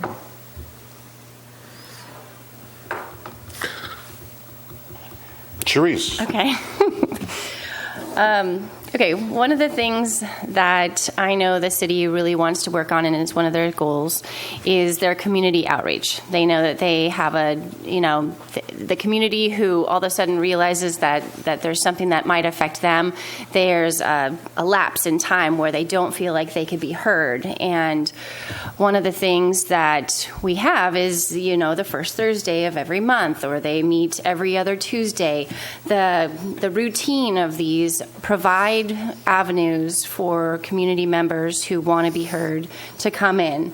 And so if we say we're going to do the first Thursday of every month, maybe, then the likelihood for them to know, well, maybe it's not going on, and then they just won't show up. I feel like the routine of having the first Thursday of every month is important for the public outreach. And I also think that we have an area. I know that there's nobody in for public comment today, but there's people who want to talk with us a little easier than it is to talk to the city council. A lot of the times the city council has so many agenda items that they just feel like, I'm not going to be heard there. I'm going to be waiting for 2 hours before they even speak to me.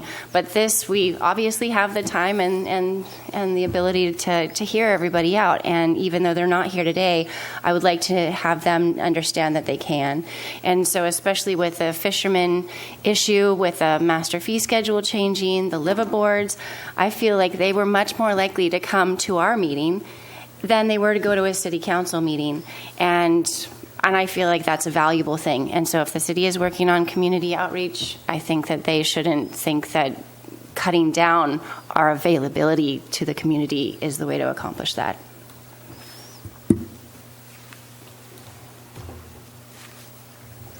Any further? Yeah, just from my brief time that I've spent here, it does seem like we're pretty important advocates for the harbor and the harbor department and all the different activities that go on there, and I'm pretty impressed that they listen as well as they do and take us seriously. Lynn? I think Charisse made a very good point. I really agree with that. We should be here for the public and encourage the public to come. They seem to more respond, though, to the agenda than just bringing up points of their own. And perhaps they're not really that aware that they can do that, and we might make more of a point to invite them to come and bring their own ideas in. I think Charisse spoke eloquently about it.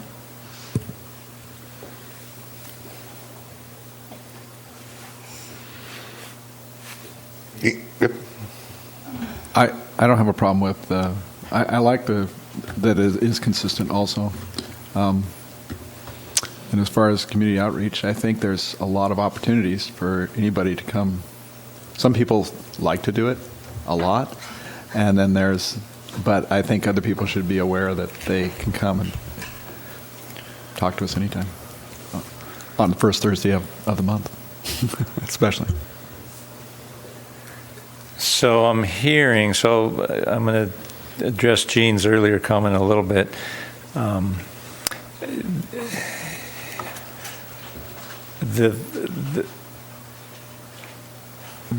The purpose of all of the advisory, the primary purpose of all of the advisory bodies is to be advisory to the city council and to assist the council implementing what the council wants to do. So we're never going to get away from that.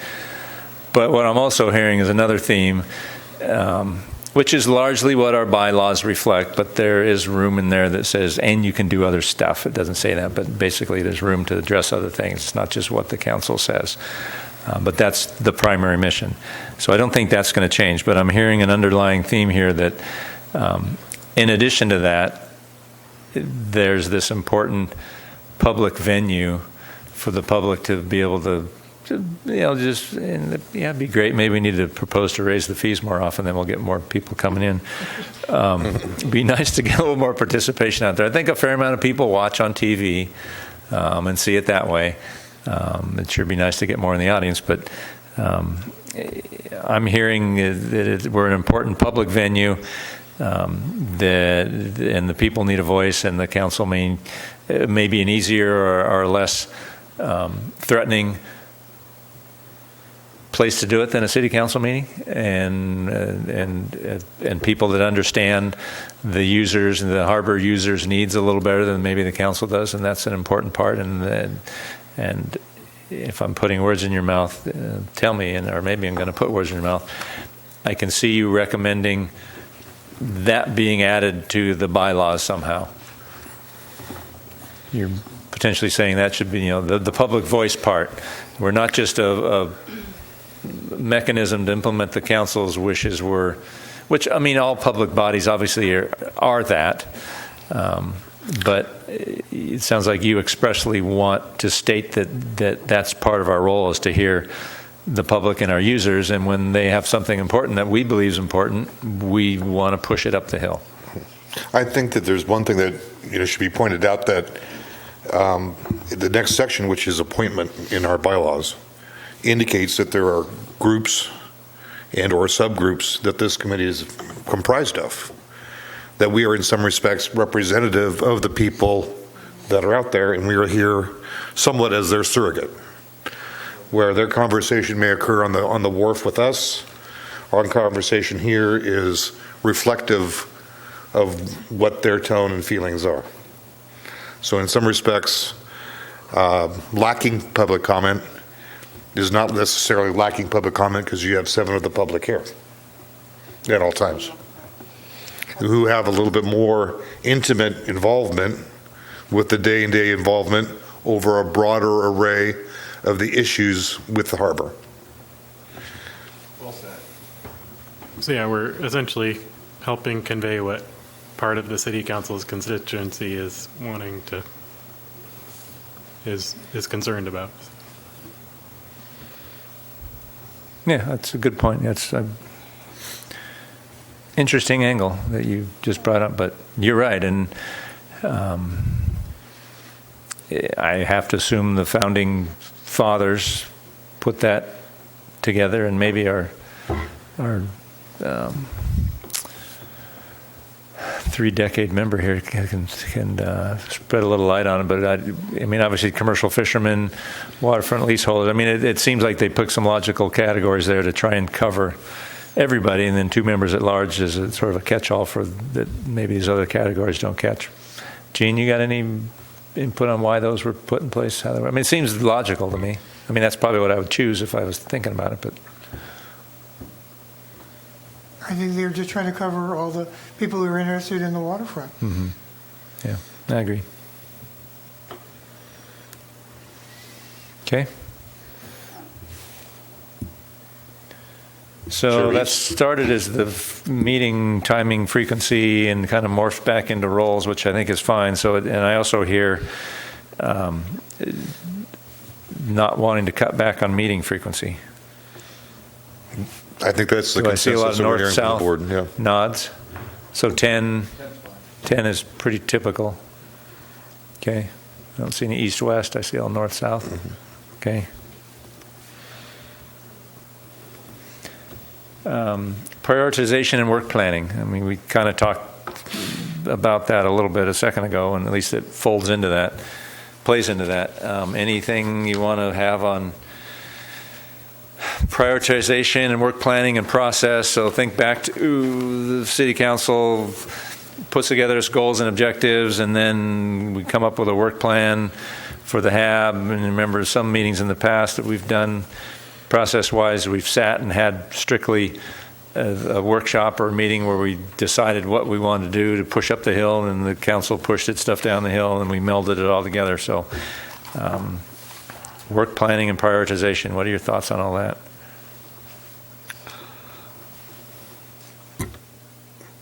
Anybody? Well, I would think that as we serve at the will of the city council and serve at their behest, that the first initial thoughts would be coming from them with regard to what our priorities should be, or what specific items that they would like us to address or participate in. I think that's always going to be the case. Yeah. And I'm going to rephrase my query or my question. Given that's going to be the case, the council is going to push stuff down that they would like to see accomplished to get to the goals and objectives.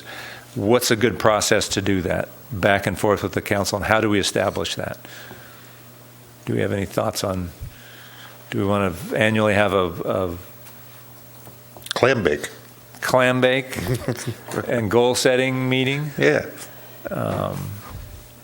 Workshop, whatever we want to call it. Do we want to have joint meetings? How do we want to go about the work planning process?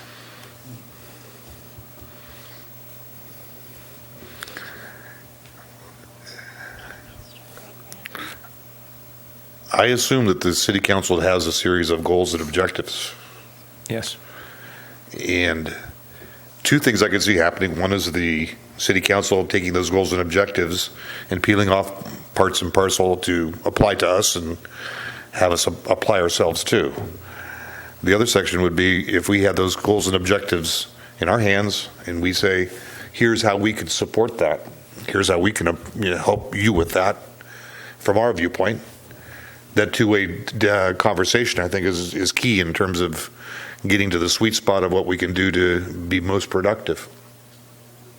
Any thoughts?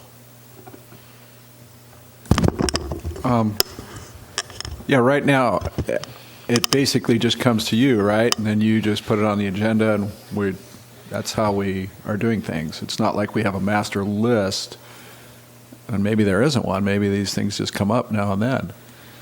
Just curious, can you tell us more So about the council establishes its goals, and then we establish objectives under those goals, and an objective that obviously touches on harbor or is all harbor. It comes to me to implement, and then I'll create a plan around how we're going to do it, and I'll bring it to you in such a form, and we'll address it. That's how it works now, typically.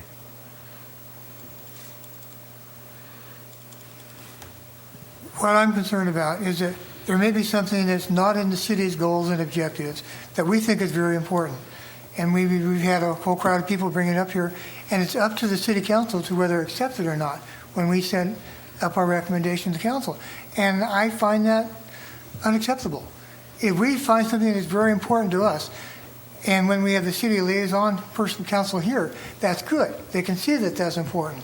But if they're not here, and we make a presentation to Eric, say this is what we want to see, he brings it up to the city council, and council says, hey, I got a full agenda, we'll just have to table it. I feel that we're not doing our job. So that's my point. And we'll talk about the flow back and forth, because I do want to get to that too.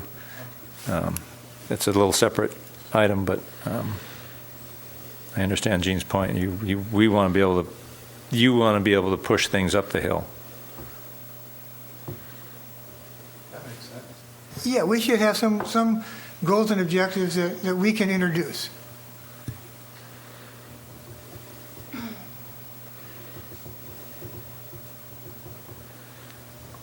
Otherwise, they won't know that they exist, possibly.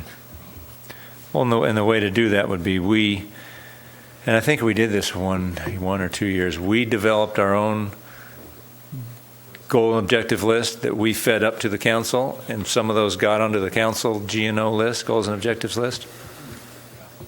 I don't think necessarily all of them did, but so you think a have goal and objective process similar to that we push up what we think is important every year?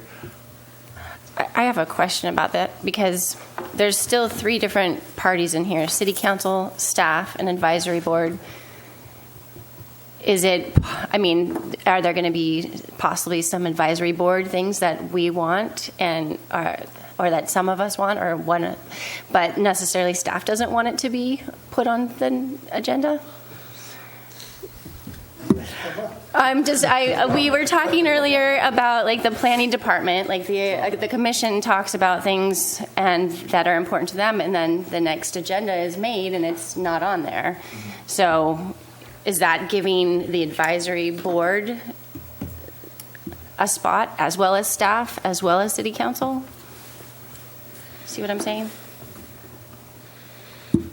Not sure what you're saying. Sorry.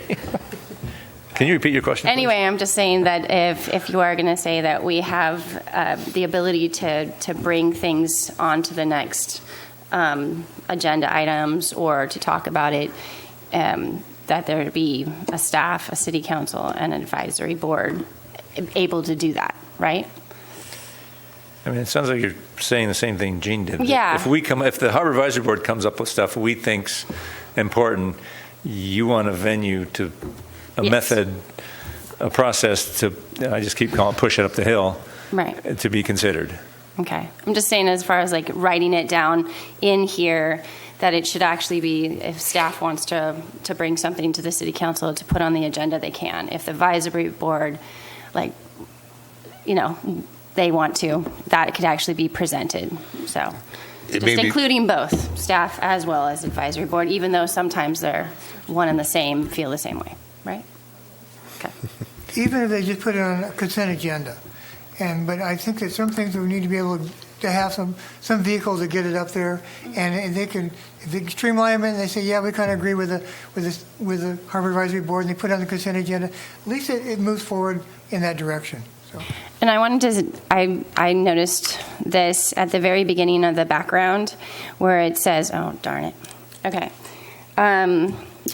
That the advisory bodies, by providing the council with resources to make better informed decisions, and then it also goes being the eyes and the ears of the council for issues and matters that otherwise might not receive attention. So those are exactly what if they don't know that it's an issue and we bring it to their attention, it's written right there. So I think that it should be written into that.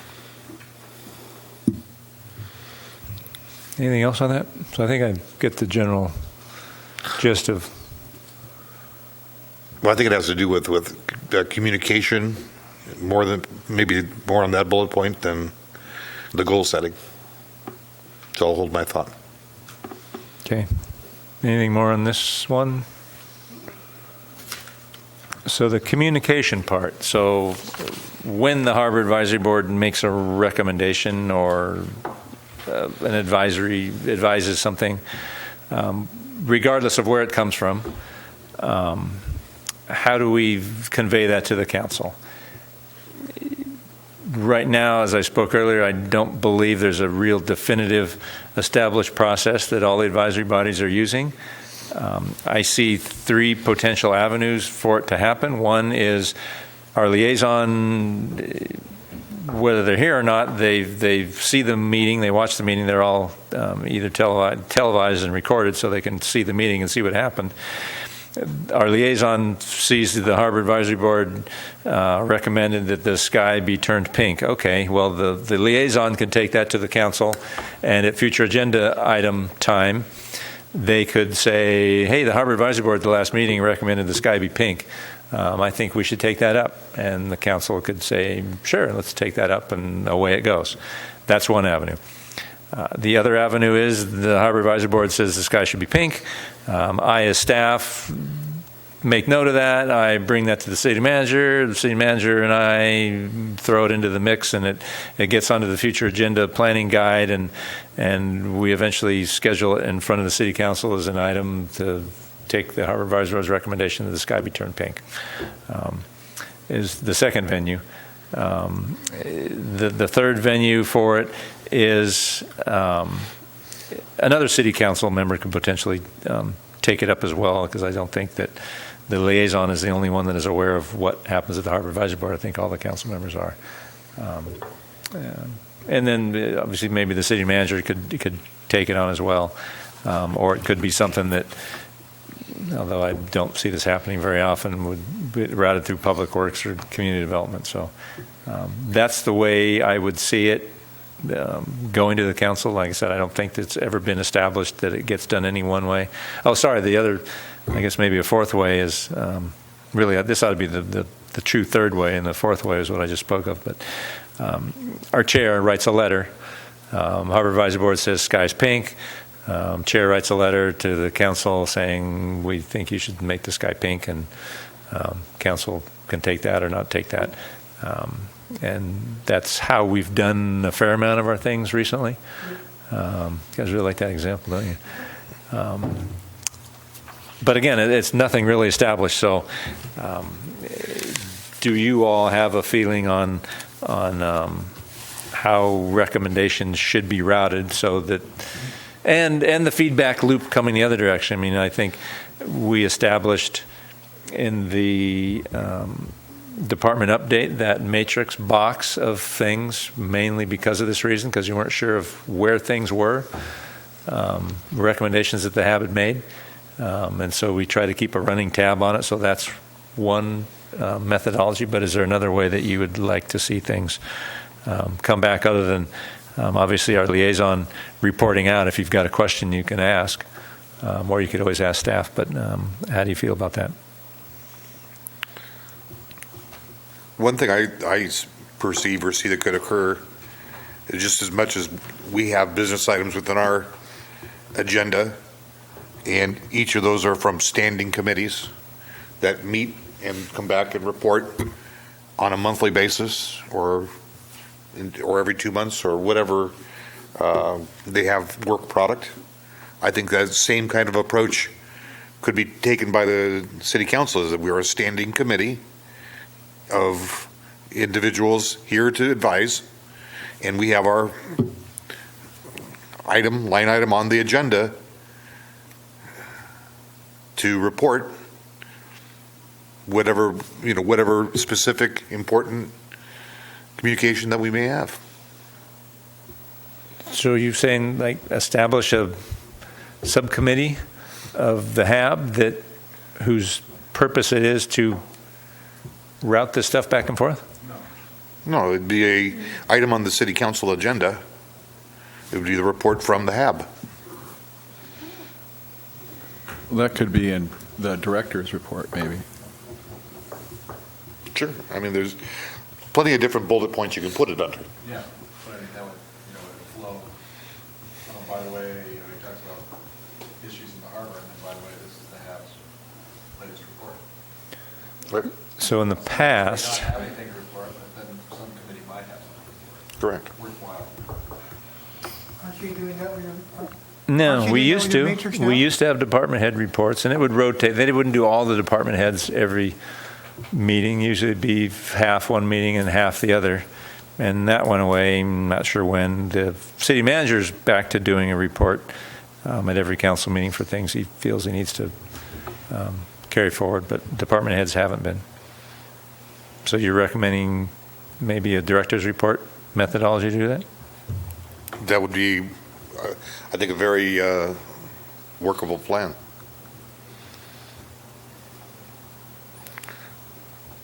It allows the city council to get a more varied opinion of what's going on. So if the Harbor Advisory Board recommended the sky get turned pink, at my director's report, I say at the October 3rd Harbor Advisory Board, they said the sky should be pink, and then they take it and do what they're going to do with it. Mm-hmm. Okay.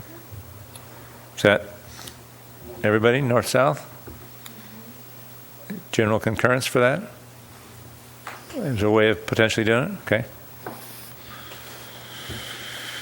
How about information flow coming this way?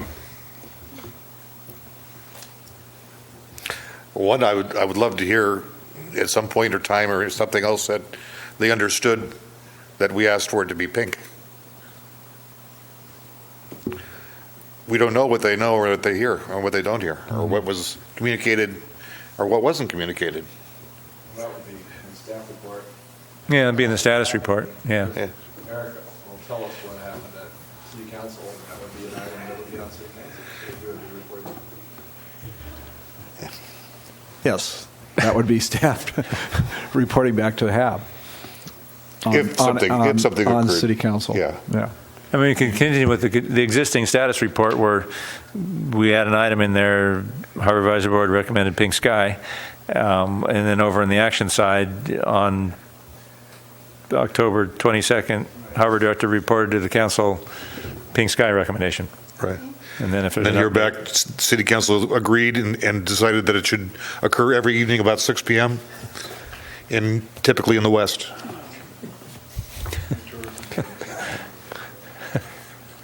And this would be in the matrix, right?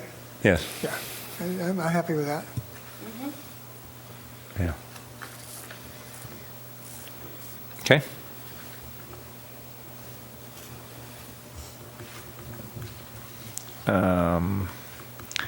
That's kind of everything on my list in general. Goal, work plan, meeting schedule generally, reporting findings on action items. Anything else you want to add to the conversation about bylaws, HAB role, the relationship, and how it all works or doesn't work? Or did we cover it all pretty well? Okay. Moving on, so we'll close our item B5. We'll move on to item C, the declaration of future agenda items. Any pink slide declarations or that we want to take up next week? Nothing? I don't know if it would necessarily be another agenda item, but I wanted to know, do we have, you know how on the lampposts we have flags that signify like it's July 4th, you know, seasons? Do we have one for wintertime? Because they canceled, or so far we're not doing a whole heck of a lot for the season of the winter season and the holidays that surround it. Do we have, you know, the flags that go up on the lampposts? Do we have one that has a winter theme to it? We bought several years ago, I want to say 4 years ago now, a series of those banners that were seasonal. There were like 3 or 4 different versions. One said eat, stay, play, or something like that. And I think there was a winter one, a seasonal one. So they're there somewhere. I would like to make it something important that that we really try and spruce it up during that time of year, however you want to say that, just because I don't know if we're ever going to notice the difference of what it's like besides more people on the street, but I would like to have Morro Bay look like we're changing seasons, even though it doesn't look like that outside. So the only way to do that is to put up lights or to put up signs, and anyway, it might not make it on, but I just think that having some kind of changing of the seasons on the Embarcadero would be a nice addition for the harbor. And then one other one, that the lampposts that we have a grant for to get them changed. Is there any new news on that from BG&E?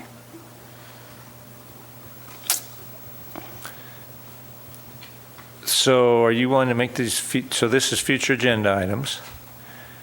Are you, back to the original one, are you willing to bring a discussion back on those banners and flags? I would like to, yes. And the same thing on the PG&E. Right. And sidewalk painting. And then I'm done. So do we have a motion? Don't need a motion. Don't need a motion for future agenda items? No, you just need if other members concur or not. And if I'll agree.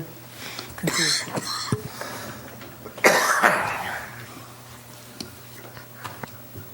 I forget how many it takes. If nobody else concurs, then it goes nowhere. If one concurs, then I think the member that brought it up has to make the staff report or report on it. And if it's more, then staff does that.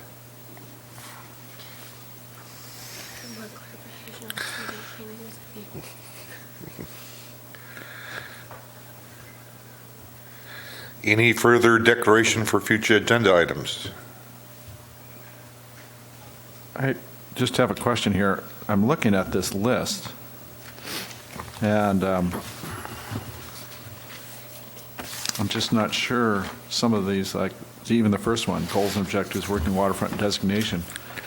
Isn't that something that's going on in the general plan update? I mean, we worked on this a lot. Yes, and in fact, let's go through this list. I'm not trying to get away from the other ones, but goals and objectives in Measure D were things that we worked on as a HAB jointly with Planning Commission. The language has worked its way into all those planning documents. It's not finalized. In fact, I was speaking to the Community Development Director just last week about this, and we spoke of him coming to a meeting when it gets to the right time. They've gone through some changes in the consultants that are working on all those plans. Some of them have left. I think they fired one consultant and brought a new one on. So things have been stalled a little bit. But once they get these new folks up and running and get them full and going, there's going to be some more public participation process here. And I spoke to Scott Graham about this, about him coming into a HAB meeting and giving us an update on where things are in terms of the recommendations we made and where they live and any additional input we want to give. So those would be future agenda items that we would bring back. So those two are still alive. Okay. Harbor Report District is currently something the council is looking at, not necessarily the Harbor Report District, but special districts in general, is a possible thing that they're moving forward on. From a revenue generation standpoint, in addition to sales or other tax increases, we're out doing some polling. I think we're hiring a consultant to go do a bunch of polling to go see where the public may be on their acceptance of any of these things and where it may fit into the grand electoral scheme with what everybody else in the county is doing. So that one is still alive and will probably swing back through at some point. But it's kind of pending other things happening. Wind energy generation, again, same thing. I heard through the grapevine a little bit that it's potentially that by the end of the year, BOEM will be starting to put the lease process together and getting that going. So there may be some things happening with wind energy in the not too distant future, so that one's still alive. Creating Embarcadero Business District to fund harbor infrastructure. That's kind of part and parcel of the Harbor Report District. I think that business district was, I think that idea was originally to look at funding common area stuff like sidewalk cleaning and lamp posts and stuff like that. I think that was more what that item was aimed at. So that's kind of already there, Sharice, a little bit. Now we know that. As an item? Well, now we know who's responsible. It just says identify responsible parties. Now that we've identified them, we got to make them take care of it. The outcome is actually having a nicer public area. Yeah, there's that item too. It speaks to that. Review of T-bid assessment funding.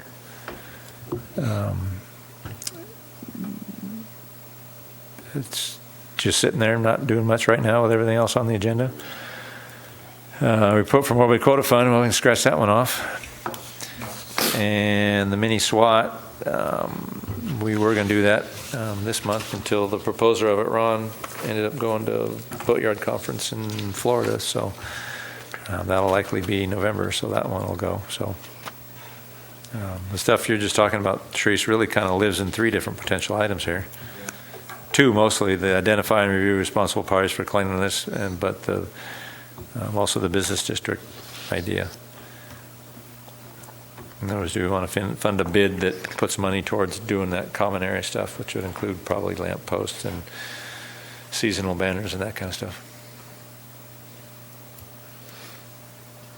Any other conversation for item C on our agenda? Going once, twice, sold. Moving on to item D. Do I hear a motion? So moved. We have a motion. Do we have a second? Second. We have a motion and a second. All those in favor? Aye. Aye. Opposed? Hearing none, motion passes unanimously.